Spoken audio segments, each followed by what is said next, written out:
ต่อไปคือหน่วยที่2 Business Systems ช่วงแรกจะเป็น Situation เรื่องที่ 2.1.2 Choosing the right form for your business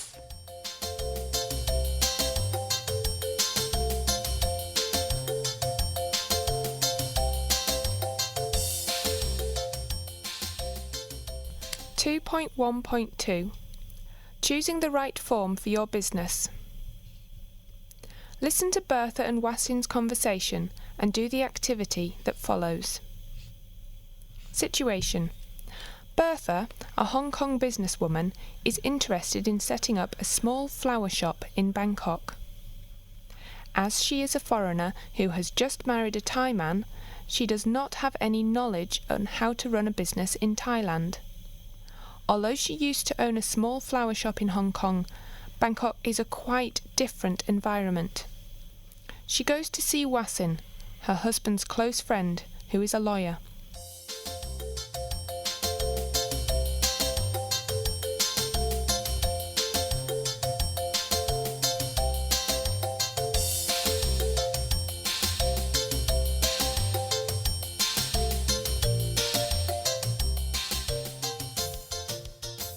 Wasin, can you give me a briefing on business ownership?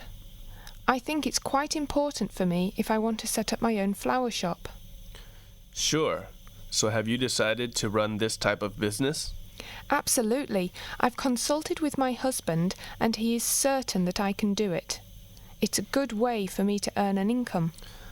As compared to other countries, businesses in Thailand may be different. At the moment, a lot of foreigners are partners in Thai businesses. Now, let's discuss the idea thoroughly and make a good plan for my business. The first thing to plan is the location of your flower shop. Do you have any ideas? Yes, I've planned this for ages. My husband's family has a small shop available for rent now. It is in an ideal location just opposite the hospital. So, your potential customers would be visitors to the hospital patients, is that right? Yes, I also think of other target groups, like the people who pass by, because the shop is on a main street in Bangkok. You have obviously thought this through. What else do you think? Should we have a delivery service as well? That is a must. Now, let's talk about the most important thing, which is what form my business ownership should take. What will suit me best? Yes, the business form will affect many other things like the budget, legal form, and the taxes of the shop. It seems that there are many things I've thought about. Thanks to my husband's suggestion that I have a talk with you. I've many customers who come to ask for my advice. Briefly, there are 3 forms of business ownership: a sole proprietorship, for which there is only one owner; a partnership, owned by 2 or more persons who are called partners; and a corporation, which is a business formed by a group of persons called shareholders. It seems that I don't need to think much. There are just 2 of us who will be the owners of this shop we are discussing. So, our shop will belong to both myself and my husband who are partners, and it will be a partnership, right? Are you sure? Don't you want other people as your partners? I don't think so at this stage. What about you? Would you like to have any person or yourself join my business? Not now either, but I think you should find someone who is skilled in accountancy to help you. Yes, perhaps I can ask my sister to help us. We can hire her, right? Certainly. I think she must help us to set up your accounting system initially, and after that, she can be a part-time accountant for your shop. I need to talk with her tonight. Another thing is about money. Money is important everywhere. We should plan your financial resources, how much you need to set up your shop, and how much you need to meet your daily running costs. Have you thought about this? Just a little bit. I'm not sure whether my savings will be sufficient or not. I may need to borrow some from my parents. First, I need to consult with my sister to determine all the expenses and estimate the investment cost for us. Good. But remember, your shop is a partnership. Everything in the business must be shared, both income and debts. Yes, actually I should run my shop on my own and find other partners. It's quite risky in case I go bankrupt. I shouldn't have my husband share the responsibility, should I? No, certainly not. Let's talk about my potential customers. I think we should advertise our shop to other groups of customers as well. How about distributing leaflets to advertise your shop?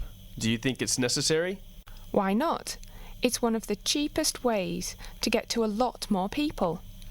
You always have a lot of good ideas. Good man. Thanks.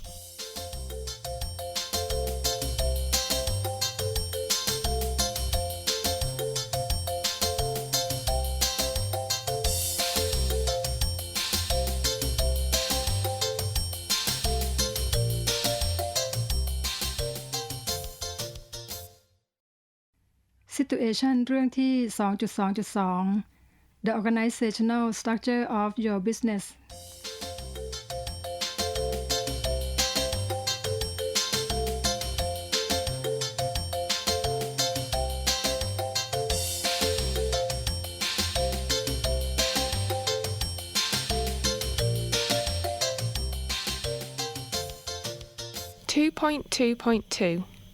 The organizational structure of your business. Situation. William Chan, a Hong Kong businessman who is interested in setting up an import-export company in Thailand, is trying to figure out which organizational structure will suit him most.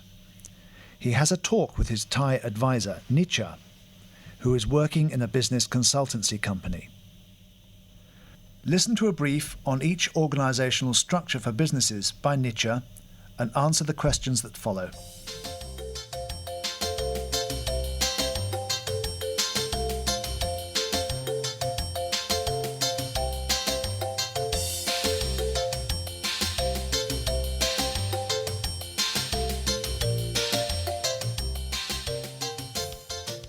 In general, every job in a business has certain duties or responsibilities those employees are obligated to perform.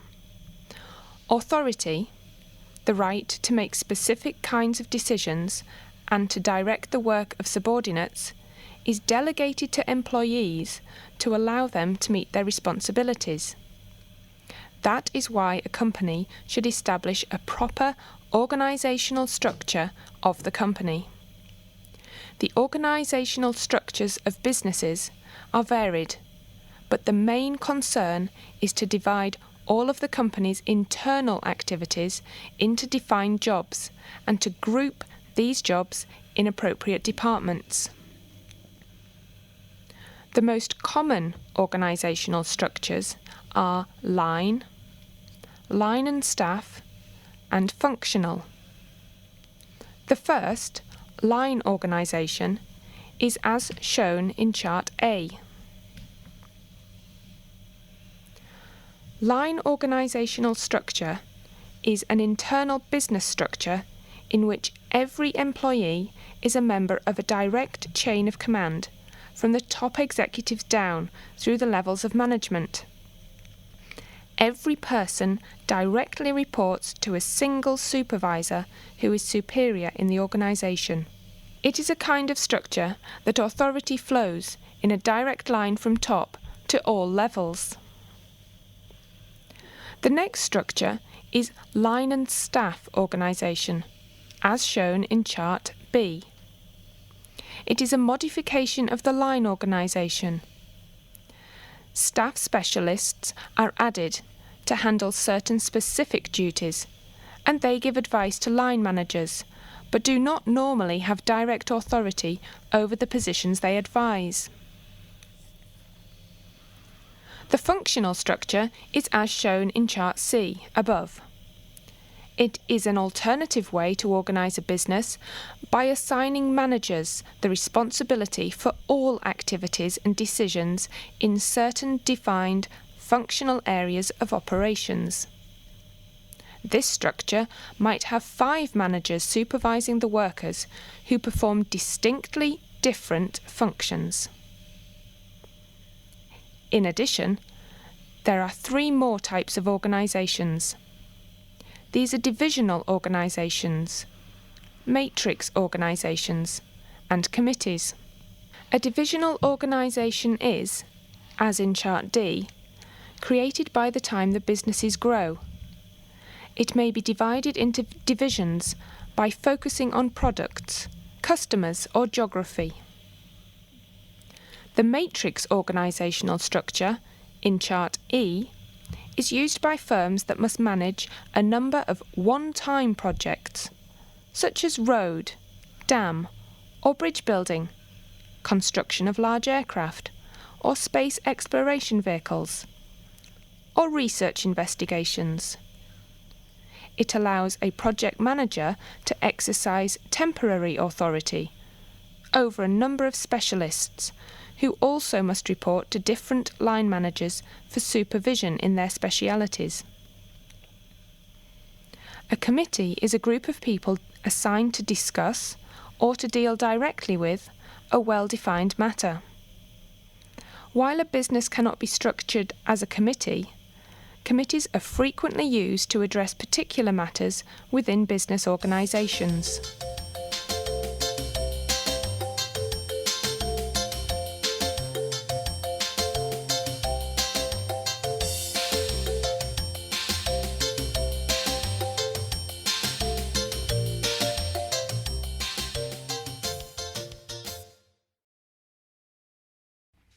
Situation เรื่องที่ 2.3.2 An application of office automation in a company.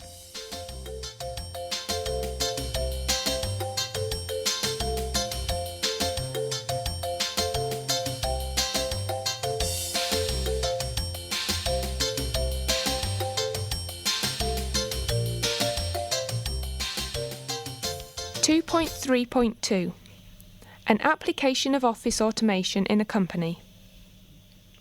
Listen to the presentation on office automation by William Chan, a computer specialist from a Hong Kong import-export company. Situation: William Chan, the Hong Kong computer specialist, is conducting orientation and training on office automation for a group of new staff of an import-export company in Thailand.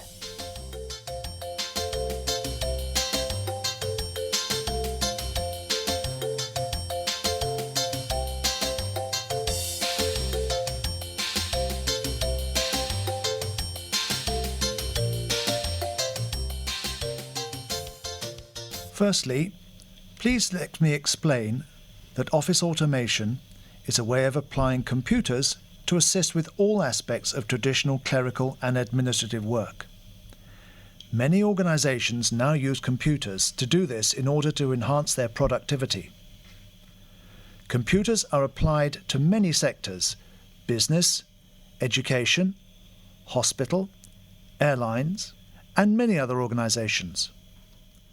Office automation can increase the efficiency of your routine work because it is associated with the way you capture, manage, store, deliver, and preserve documents, email, graphic images, web pages, and all the other elements of communication that exist in an office. Now, I'm studying a brochure received from Pacific Office Automation, a company in Thailand which provides a service from the establishment of computer networks and office automation to various companies. They supply a lot of multifunction office equipment like copier, printer, and fax machines, which can provide faster and more efficient document workflow. This means a company can either manage to establish office automation itself or hire another company to manage the job. Next, I'll touch on examples of office automation. Since information resources of offices are in various forms such as paper, film, and electronically generated media, we need to use computers to manage and enhance the efficiency of these information resources. To do this, the following steps are necessary. A. Assigning responsibility for managing resources to each individual department or staff member. An office manager should assign staff to have responsibility for listings on the information retention schedule. This schedule identifies how long information is kept in the collection, when it is removed, and what its disposition will be. B. Selecting media. That is to select which kind of media is appropriate for storing each kind of information. C. Designing systems for housing and retrieving records. Lastly, to maintain electronic files, organizations use various forms of technology, for example, magnetic tapes, flexible disks, internal hard disks, removable hard disks, and optical disks. These are called electronically generated storage media, which are used to store information. To give an example of equipment in office automation, we use a printer for reproducing collections of categorized data in databases and digitized representations of document images. Similarly, there are examples of technology which are used for managing documents in office automation. These are, for example, imaging systems, workflow software, document management software, and optical storage technologies. That is all for my presentation today. Does anyone have any questions?